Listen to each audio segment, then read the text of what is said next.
안녕하세요. 직소뉴스의 남효구 기자입니다. 만나서 반갑습니다. 오늘은 최근 해외에서 이슈가 되고 있는 소프트웨어 뉴스 3가지를 전달해 드리려 합니다. 첫 번째는 MS에서 공개한 클라우드 PC, 그리고 북극에 저장된 오픈소스, 인종차별 등으로 이슈가 되고 있는 중립용어 사용입니다.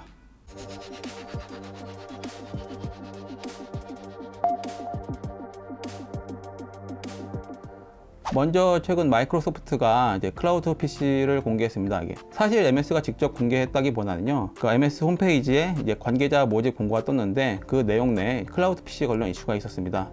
클라우드 PC라는 게 간단하게 얘기하면은 클라우드라는 가상의 공간에 OS를 이제 설치할 공간을 만드는 겁니다. 이를 통해서 자신의 PC가 저사양이라도 이제 클라우드 PC를 사용하면은 이제 윈도우 10 등 고성능 OS를 사용하여서 이제 프로그램을 만들거나 작동 작업을 할 수 있는 거죠. 특히 이제 맥이나 리눅스 등 이제 다른 OS에서는 이제 윈도우의 프로그램을 사용하기가 쉽지 않은데, 이를 사용하면은 가상의 윈도우 환경이 구현되는 거니까 쉽게 사용할 수 있죠. 클라우드 PC는 윈도우에 기본적으로 제공되던 가상 데스크톱이라는 기능을 활용한 건데, 기존에는 PC에 가상 환경이 마련됐다면 지금은 이제 마이크로소프트의 클라우드 서비스인 애저에 이제 올라가게 되는 거죠. 사실 클라우드 PC 서비스는 2014년부터 이제 나올 거란 이야기가 있었는데요. 드디어 MS에서 본격화하는 것 같습니다. 외신에 따르면 빠르면 내년 봄에 출시할 수 있다고 하네요.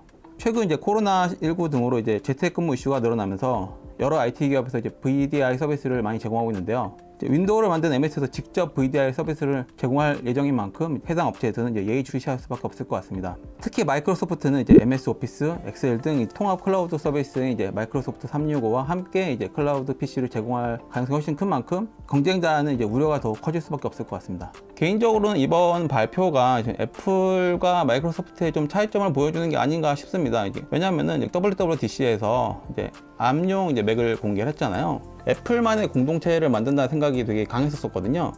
근데 반대로 MS는 이제 이런 클라우드 OS를 제공을 하면서 자신의 카테고리가 아닌 곳에까지 다양하게 OS를 제공한다는 점에서 오히려 훨씬 더 개방적인 환경을 제공하려고 한다고 생각해요. 기존에도 맥이나 MS가 서로 그런 성향이 굉장히 다르다고 생각했었는데, 이번 발표를 통해서 더욱 그런 방향성을 잘 보여준 게 아닌가 생각됩니다. 두 번째 소식은 1000년대 후손을 위해 대규모의 오픈소스가 북극에 저장됐다는 이야기입니다. 최근 이제 오픈소스 공유 플랫폼인 GitHub에서 이제 호스팅하고 있는 모든 오픈소스를 북극에 있는 지하 저장소에 저장하는 이제 프로젝트를 완료했다고 했는데요. 오픈소스가 저장된 것은 노르웨이에 위치한 세계 기록 보관소라는 곳인데요. 이제 북극 근처에 있는 굉장히 높은 산에서 250m 지하에 설치되어 있다고 합니다. 이 저장소에는 전 세계 100만 종의 씨앗이 보관 중인 스발바르 국제 저장소도 이제 함께 위치하고 있다고 합니다. 오픈소스를 GitHub가 저장한 이유는 최근에 워낙 많은 이슈가 있었고, 특히 이제 세계 정세에 영향을 끼칠 만한 전 지구적인 재해 등이 좀 발생을 하다 보니까 지금 우리가 가지고 있는 이제 지식을 후손들에게 좀 안전하게 전달하기 위해서 그런 공간을 만드는 것이 필요하다고 생각했던 것으로 생각됩니다. 특히 이제 GitHub 같은 경우는 전 세계에 그런 데이터를 제공하고 저장하는 일을 하다 보니까 더 그런 중요성을 인식하고 있었다고 생각을 하고요. 저장소에 저장되는 내용은 비트코인 코어, 안드로이드 OS 소스코드 등 현재 가장 많이 쓰이고 있는 코드를 중심으로 개발자들이 실제로 많이 쓰이고 있는 코드들, 그리고 좋아요를 표시한 그런 코드들이 대거 저장되어 있습니다.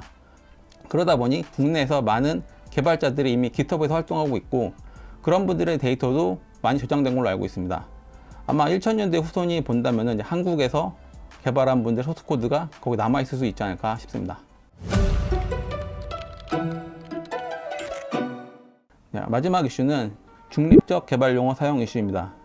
최근 북미를 중심으로 이제 인종차별 관련 이슈가 많이 일고 있는데요. 그 중에 이제 하나가 개발 용어를 이제 중립적인 용어로 사용하자라는 것인데요. 대표적인 게 이제 마스터와 슬레이브가 있고요. 블랙리스트, 화이트리스트 등등이 있습니다. 마스터와 슬레이브는 이제 워낙 주인과 노예라는 인식이 워낙 강하다 보니까 전환을 긍정적으로 보고 있습니다. 다만 이제 블랙리스트나 이런 경우에 대해서는 어원 자체가 일을 못하는 직원들을 적어놓던 책이 이제 검은색이었다고 해서 나왔던 거였는데, 이제 그에 대한 반대 대미로 이제 화이트 리스트까지 나오다 보니 약간은 인종차별적인 이미지가 들어갔다는 것이죠. 그래서 이것도 전환을 해야 된다 라고 얘기를 하고 있고, 일부에서는 이미 일상적으로 쓰고 있고 원래 기원이 인종차별이 아니었는데 이런 것까지 바꿔야 되느냐 좀 이야기가 되고 있죠.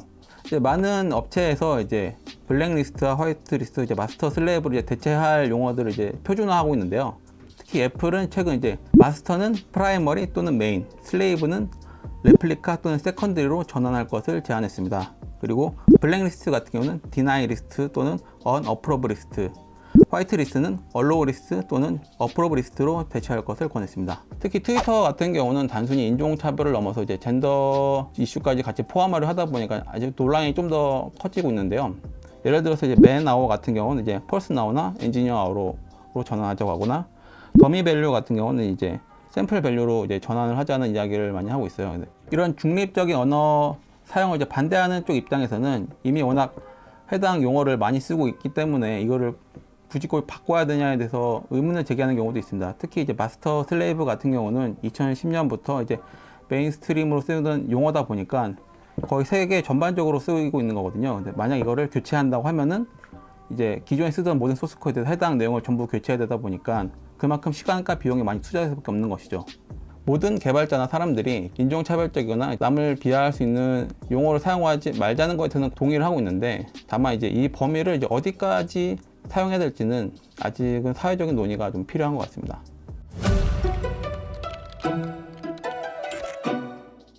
오늘의 이슈는 여기까지입니다. 장시간 들어주셔서 감사합니다. 저는 직소뉴스의 남혁우 기자입니다. 좋아요와 구독 부탁드립니다. 감사합니다.